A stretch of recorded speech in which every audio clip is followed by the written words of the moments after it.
Kembali lagi kita belajar materi sosiologi kelas 11 mengenai kelompok sosial part yang kedua.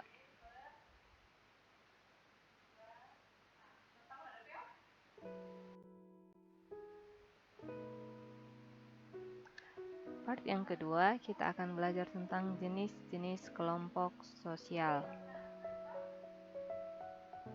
Jenis kelompok sosial yang pertama yang akan kita pelajari yaitu kelompok teratur atau kelompok yang terorganisasi. Kelompok teratur pertama yang akan kita bahas adalah kelompok dalam atau in-group dan kelompok luar atau out-group. Kelompok dalam adalah kelompok sosial di mana individu mengidentifikasikan dirinya dalam kelompok tersebut. Sifat in-group biasanya didasarkan pada faktor simpati dan kedekatan dengan anggota kelompok. Misalnya, Riris adalah siswa kelas 10 IIS 3 SMA Negeri 1 Simanindo. Maka yang menjadi in-group dari Riris adalah kelas 10 IIS 3. Sedangkan kelompok luar atau out-group adalah kelompok yang diartikan oleh individu sebagai lawan dari grupnya. Kalau tadi Riris adalah kelas 10 IIS 3, maka yang menjadi in-groupnya adalah kelas 10 IIS 3, maka out-group dari Riris adalah kelas lain di luar kelas 10 IIS 3. Jadi, kalau diibaratkan, in-group itu disebut dengan kami atau kita, kalau out-group itu disebut dengan mereka. Dalam pertandingan olahraga seperti sepak bola, pembagian in-group maupun out-group sangat jelas. Masing-masing tim atau kesebelasan akan menganggap timnya sebagai in-group, sedangkan kesebelasan lain menjadi lawannya disebut out-group. Misalnya kalau ada pertandingan antara Barcelona dan Real Madrid. Nah, si Messi itu adalah bagian dari Barcelona. Nah, in-group dari Messi berarti adalah Barcelona dan out-groupnya adalah Real Madrid. Seperti itu.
Kelompok selanjutnya yaitu kelompok primer dan kelompok sekunder.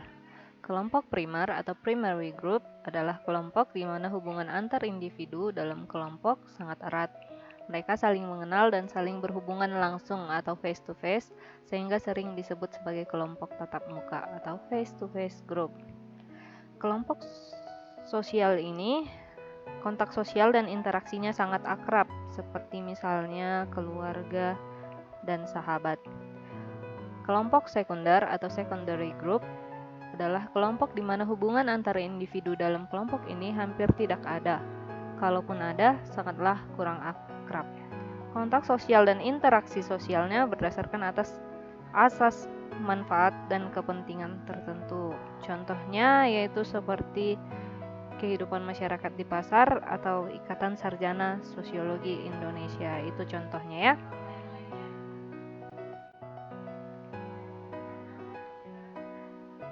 Selanjutnya yaitu paguyuban atau Gemeinschaft dan patembayan atau Gesellschaft. Paguyuban adalah bentuk kehidupan bersama yang anggota-anggotanya terikat oleh hubungan batin yang murni dan bersifat alamiah dan kekal. Hubungannya didasari oleh rasa cinta dan rasa kesatuan batin yang telah ditakdirkan. Ciri-ciri paguyuban itu ada 3. Yang pertama yaitu intimate, yaitu hubungan menyeluruh, mesra dan akrab.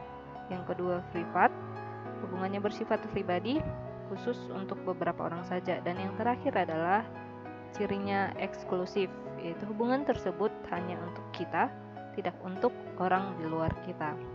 Patembayan adalah kelompok sosial dengan ikatan untuk jangka waktu yang pendek, bersifat formal dan mekanisme yang terbentuk atas dasar kepentingan tertentu. Misalnya ikatan antar pedagang atau organisasi buruh dalam satu pabrik.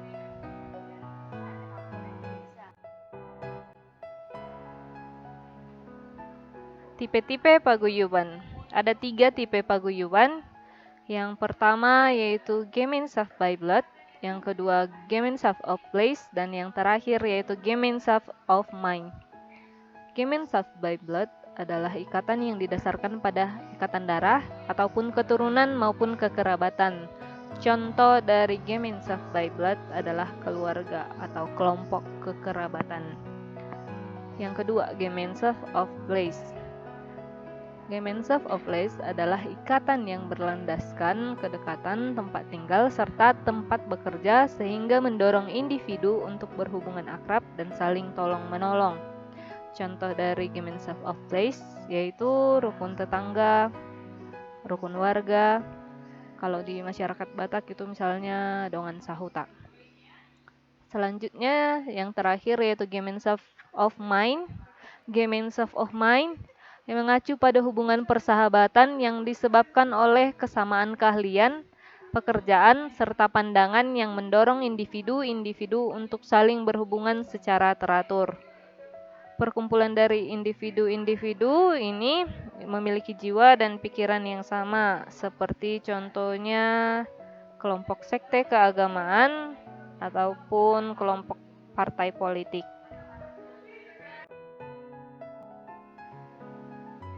Kelompok selanjutnya yaitu kelompok formal atau formal group dan kelompok informal atau informal group. Kelompok formal adalah kelompok yang mempunyai peraturan tegas dan sengaja diciptakan oleh anggota-anggotanya untuk mengatur hubungan antara sesamanya. Contoh dari kelompok formal yaitu perusahaan atau negara dan lain sebagainya. Kelompok yang kedua yaitu kelompok informal, yaitu kelompok yang tidak mempunyai struktur yang pasti dan terbentuk karena adanya pertemuan yang berulang-ulang sehingga terjadi pertemuan kepentingan ataupun pengalaman.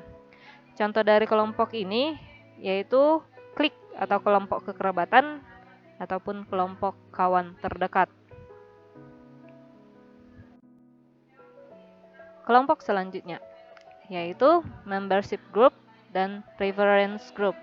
Membership group adalah kelompok di mana seseorang secara fisik maupun administratif menjadi anggota.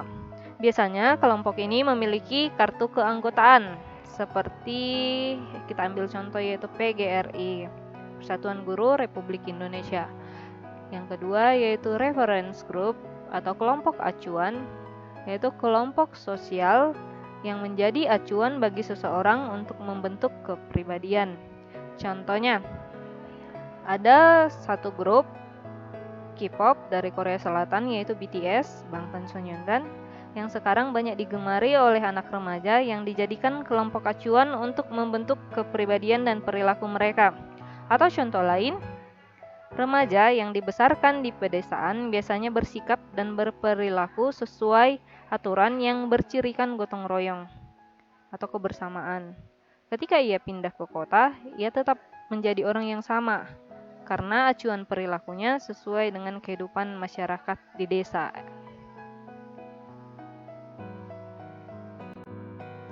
Selanjutnya yaitu kelompok besar atau big group dan kelompok kecil atau small group.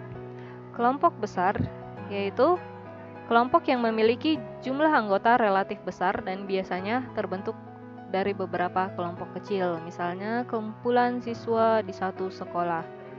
Kelompok kecil yaitu kelompok yang jumlah anggotanya relatif kecil, paling sedikit 2 orang, dan dibentuk atas dasar kebutuhan atau kepentingan kecil dan spesifik. Contoh dari kelompok kecil yaitu kelompok belajar atau kelompok diskusi.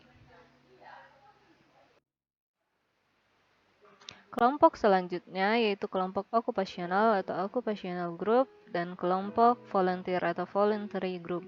Kelompok okupasional yaitu kelompok yang terdiri atas orang-orang yang melakukan pekerjaan sejenis, di mana pembagian kerjanya biasanya semakin jelas, ada pengkhususan dan spesialisasi. Kelompok ini biasanya terdapat pada masyarakat heterogen atau masyarakat yang berbeda latar belakang seperti latar belakang suku, agama, ras, dan lain sebagainya.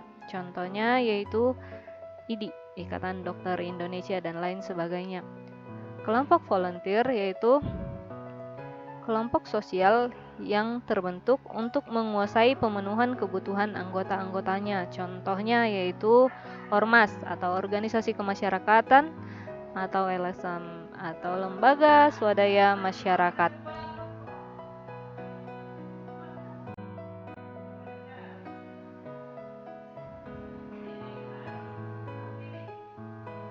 Kelompok selanjutnya dari jenis kelompok teratur yaitu kelompok penekan atau pressure group dan kelompok kepentingan interest group. Kelompok penekan adalah kelompok suatu lembaga yang dipergunakan oleh masyarakat untuk menyalurkan aspirasi dengan tujuan mempengaruhi juga membentuk suatu kebijakan pemerintah, misalnya itu partai oposisi. Kelompok kepentingan adalah sekumpulan orang yang memiliki tujuan, sikap, dan kepercayaan yang sama untuk mengorganisasikan diri dalam melindungi serta memperjuangkan kepentingan untuk kelompok itu. Seperti misalnya komunitas wartawan. Jenis kelompok sosial yang selanjutnya yaitu kelompok tidak teratur atau kelompok yang tidak terorganisasi. Ada beberapa ciri dari kelompok tidak teratur seperti tidak terorganisir dalam satu wadah tertentu, biasanya tidak ada kesadaran dalam berkelompok, juga kehadirannya itu tidak konstan, tidak tetap. Jenis dari kelompok tidak teratur yang pertama yaitu kerumunan atau crowd. Kerumunan adalah kumpulan orang yang tidak teratur, terjadi secara spontan, bersifat sementara, di mana kerumunan akan segera berakhir setelah orang-orang bubar. Ukuran utama adanya kerumunan adalah kehadiran orang-orang secara fisik.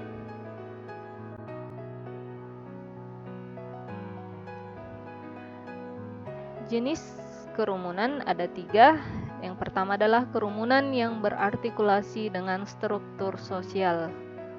Kerumunan yang berartikulasi dengan struktur sosial terbagi 2, yaitu formal audience dan planned expressive group. Formal audience yaitu kerumunan yang mempunyai pusat perhatian dengan tujuan yang sama, tapi sifatnya pasif.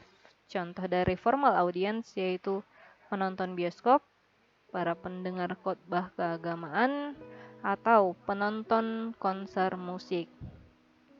Planned expressive group yaitu kerumunan yang perhatiannya tidak begitu penting, tetapi mempunyai persamaan tujuan yang tersimpul dalam aktivitas tersebut, serta ada kepuasan yang dihasilkan. Biasanya planned expressive group ini juga disebut dengan kelompok pelepas stres.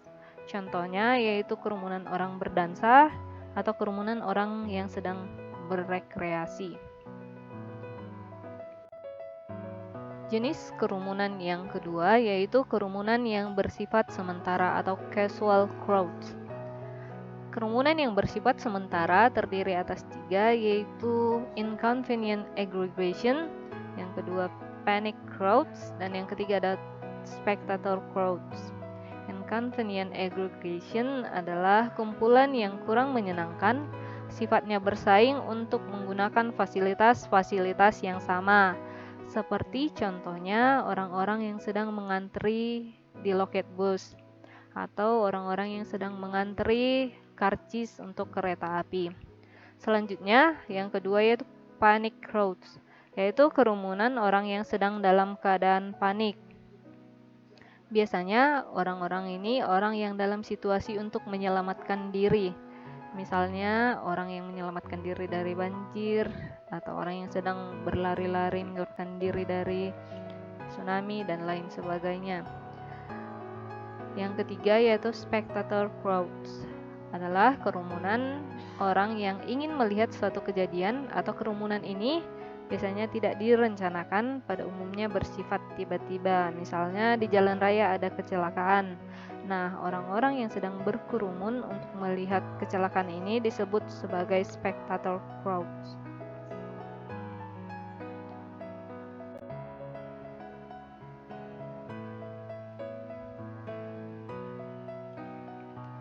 Jenis kerumunan yang terakhir yaitu kerumunan yang bertentangan dengan norma hukum atau lawless crowds. Jenis dari lawless crowds ada dua, yaitu acting mobs dan immoral crowds. Acting mobs yaitu kerumunan yang bertindak emosional. Mereka biasanya bertujuan mencapai suatu tujuan dengan menggunakan kekuatan-kekuatan fisik. Biasanya acting mobs ini melakukan kegiatan yang berlawanan dengan norma. Contohnya, aksi unjuk rasa yang disertai dengan pengerusakan fasilitas umum yang ada. Yang kedua, immoral crowds, yaitu kerumunan yang bersifat immoral.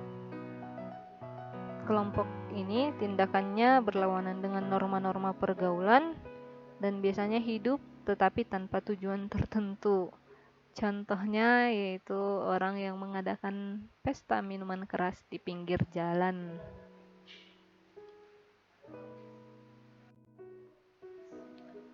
Jenis kedua dari kelompok tidak teratur yaitu publik.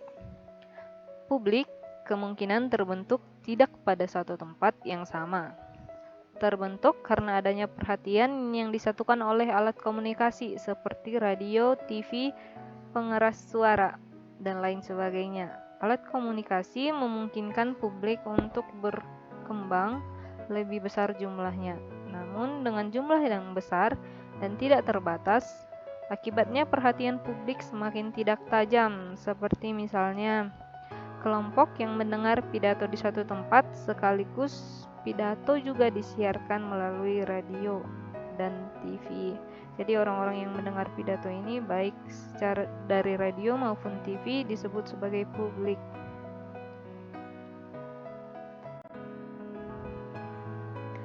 Jenis kelompok tidak teratur yang terakhir yaitu massa. Massa yaitu kumpulan orang yang tidak saling mengenal, berjumlah banyak, anggotanya heterogen, berkumpul di suatu tempat dan tidak individualistis. Biasanya kemungkinannya terbentuk karena disengaja ataupun direncanakan. Contoh dari massa yaitu kelompok yang dikumpulkan untuk berdemonstrasi. Demikian materi kita tentang kelompok sosial part yang kedua.